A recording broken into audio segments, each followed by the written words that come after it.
Hello student, last lecture में मैंने Mendeleev की पीरियोडिक टेबल के बारे में डिस्कशन किया था, जिसमें ये बताया था कि उनकी जो पीरियोडिक टेबल थी according to increasing order of mass number के आधार पर थी। ठीक है, कि जैसे जैसे मास नंबर एलिमेंट का बढ़ता जाता है वैसे वैसे उनकी प्रॉपर्टी और केमिकल प्रॉपर्टी और पीरियोडिक प्रॉपर्टी जो भी थी उनके अकॉर्डिंग उनको प्लेस किया गया था। लेकिन मेंडलीव के पीरियोडिक टेबल में बहुत सी कमियां आ गई थी। जैसे पहला ड्रॉबैक तो यही था कि उन्होंने हाइड्रोजन के प्लेस को एक सर्टेन प्लेस नहीं दिया था। दूसरी कमी थी कि आइसोटोप्स के बारे में उन्होंने कोई डिस्कशन नहीं किया था। और भी कमियां थी कि जैसे कुछ एलिमेंट को उन्होंने एटॉमिक मास ज्यादा होने की वजह से भी पहले रख दिया था। जैसे कोबाल्ट और निकल के केस में कोबाल्ट का एटॉमिक मास 58.9 होता है, जबकि निकिल का 58.7 होता है। तो मेंडलीव के पीरियोडिक टेबल के अकॉर्डिंग निकिल को पहले रखना चाहिए, कोबाल्ट को बाद में रखना चाहिए था। ठीक है, लेकिन पीरियोडिक टेबल में उन्होंने कोबाल्ट को पहले रखा और निकिल को बाद में रखा। तो इस सभी ड्रॉबैक को दूर करने के लिए बाद में एक पीरियोडिक टेबल नया बना जिसे कहा जाता है मॉडर्न पीरियोडिक टेबल। इस मॉडर्न पीरियोडिक टेबल को मोंजले ने बनाया था। ठीक है, modern periodic table atomic mass के आधार पे न होके एटॉमिक नंबर के आधार पे था, यानी कि जैसे जैसे एटॉमिक नंबर इंक्रीज होता रहता है वैसे वैसे एलिमेंट का प्लेस निश्चित किया गया है। ठीक है, according to Moseley modern periodic table में 18 वर्टिकल कॉलम होते हैं जिन्हें ग्रुप कहा जाता है और 7 हॉरिजेंटल रोज होते हैं जिन्हें पीरियड कहा जाता है। ये देखिए मॉडर्न पीरियोडिक टेबल है। ठीक है, ये मोंजले का मॉडर्न पीरियोडिक टेबल है और जो भी हम लोग पढ़ते हैं आजकल हम यही पढ़ते हैं। तो ये 7 हॉरिजेंटल रोज हैं।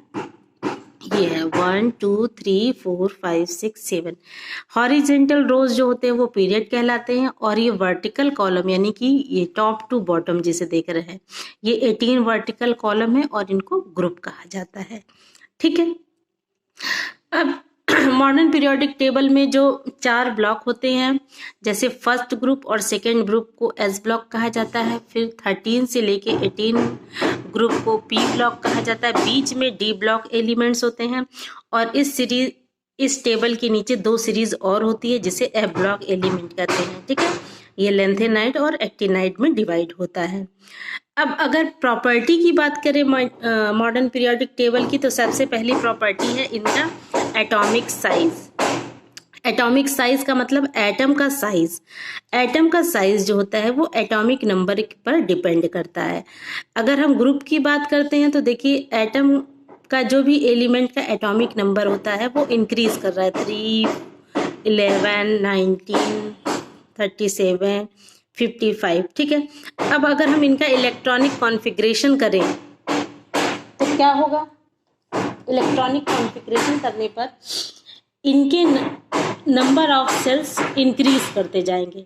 तो नंबर ऑफ सेल इंक्रीज करने के कारण ग्रुप में एटॉमिक साइज भी बढ़ता जाता है। ठीक है, जैसे जैसे एटॉमिक नंबर बढ़ रहा है वैसे वैसे नंबर ऑफ सेल भी बढ़ेगा और वैसे वैसे एटॉमिक साइज भी बढ़ता जाता है। ठीक है, लेकिन अगर हम पीरियड की बात करें तो नंबर ऑफ सेल सेम है।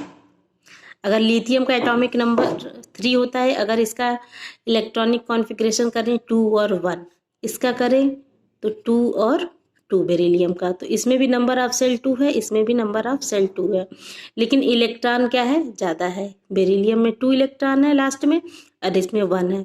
तो हमको पता है कि न्यूक्लियस में प्रोटॉन होता है और सेल में इलेक्ट्रॉन होता है, तो इनके बीच फोर्स ऑफ अट्रैक्शन लगता है।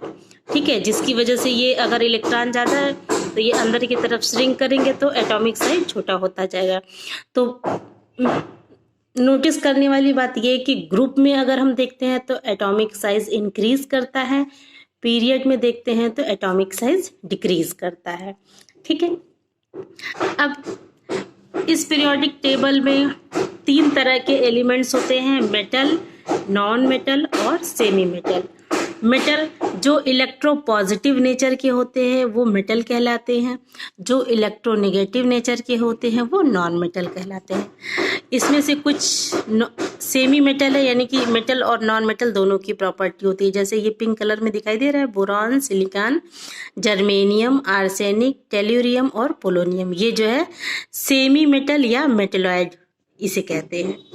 ठीक है, फिर नेक्स्ट प्रॉपर्टी आ जाती है एटॉमिक साइज या आयनिक साइज।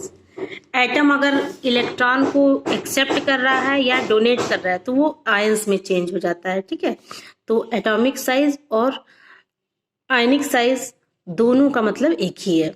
दूसरा आ जाता है वैलेंसी।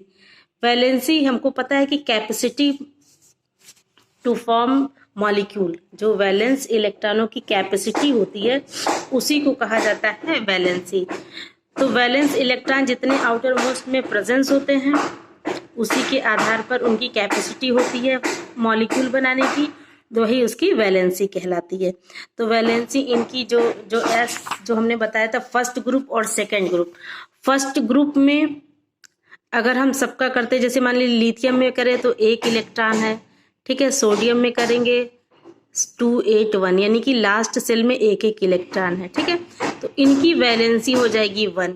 इसी तरह सेकेंड ग्रुप में अगर हम बेरिलियम का करते हैं तो 2 इलेक्ट्रॉन, मैग्नीशियम का करते हैं तो 2, 8 और 2, तो यानी लास्ट में 2, यानी कि सेकेंड ग्रुप की बात करें तो हर का इलेक्ट्रॉनिक कॉन्फ़िगरेशन करेंगे तो वैलेंस इलेक्ट्रॉन 2 आएगा, तो इसकी वैलेंसी 2 हो जाएगी। इसी तरह 13, 14 में करें तो 13 में एल्युमिनियम का +3, बोरान का +3, इनकी जो वैलेंसी जो होती है वो +3 होती है।